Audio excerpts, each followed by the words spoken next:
अन्य काउंटर एक फोकस में आज जे रहेशे HCL टेक एक व्यू लईए। अमित, आपनी पासेथी चार्ट समझिए, कारण के आज समाचार कंपनी माटे ए छे कि गूगल क्लाउड पर AI संचालित स्मार्ट मैन्युफेक्चरिंग सोल्यूशन कंपनीए लॉन्च कर्युं छे। तो HCL टेक एक फोकस में लगभग 1.25% आसपासनी मजबूती साथेनुं क्लोजिंग छे गईकाले।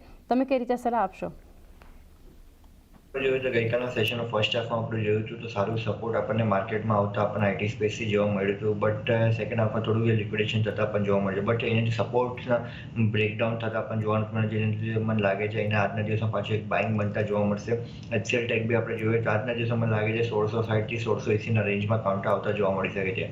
1680ના લેવલ પર આપણે જોઈશું તો 50 DMA રેઝિસ્ટન્સ બની રહ્યો છે, એનો ક્લિયરન્સ જે મળે છે તો ત્યાંથી 1730-40 બી જોવા મળી શકે છે. ઓવરઓલ વોલ્યુમ સ્પેસિફિક ફ્રન્ટ બી આપણે જોઈએ 3-4 દિવસથી વોલ્યુમ બી સારું એડિશન થતાં પણ જોવા મળે છે. તો મને લાગે છે એવું કંઈ મેજર અહીંયાથી નેગેટિવ નથી દેખાતું ચાર્ટ પર, એની એક પોઝિટિવ અપડેટ આપણને ચાર્ટ ફ્રન્ટ પર જોવા મળી શકે છે.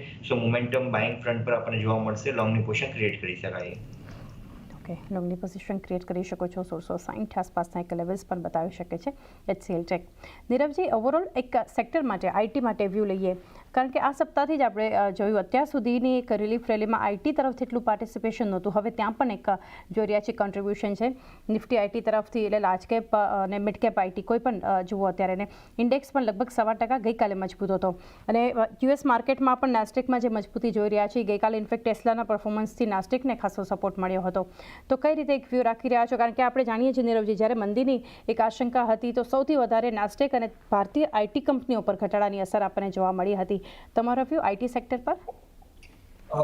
વેલ, આઈટી સેક્ટરમાં એક આપણે જે લિનિયર ગ્રોથ કર્વ હતું, જે 30 વર્ષ સુધી આપણે જોયું કે અનઇન્ટરપ્ટેડ રન હતું, એ ઓવર થઈ ગયું છે. ડાયનામિક્સ જે છે એ સેક્ટરના બદલાઈ ગયા છે. AI, ક્લાઉડ રિલેટેડ બિઝનેસીસ અને ઇન્ટરનેટ ઓફ થિંગ્સ એક્સેટ્રા બધું ન્યૂ ટેકનોલોજીસ ડેવલપ થઈ છે, એટલે ચેલેન્જીસ તો છે જ.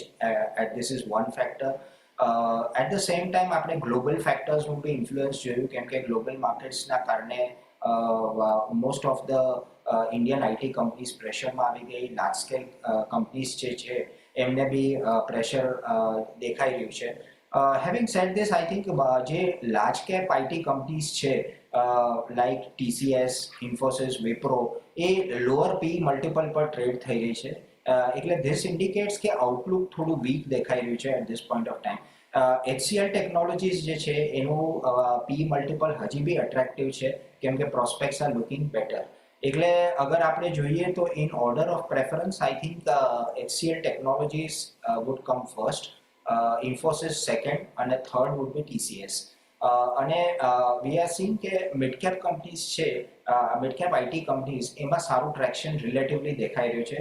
એટલે કોફોર્જ છે, મેમ્ફસિસ છે, પર્સિસ્ટન્ટ સિસ્ટમ્સ છે, આમાં સારી મોમેન્ટમ આવી શકે છે ગોઈંગ ફોરવર્ડ.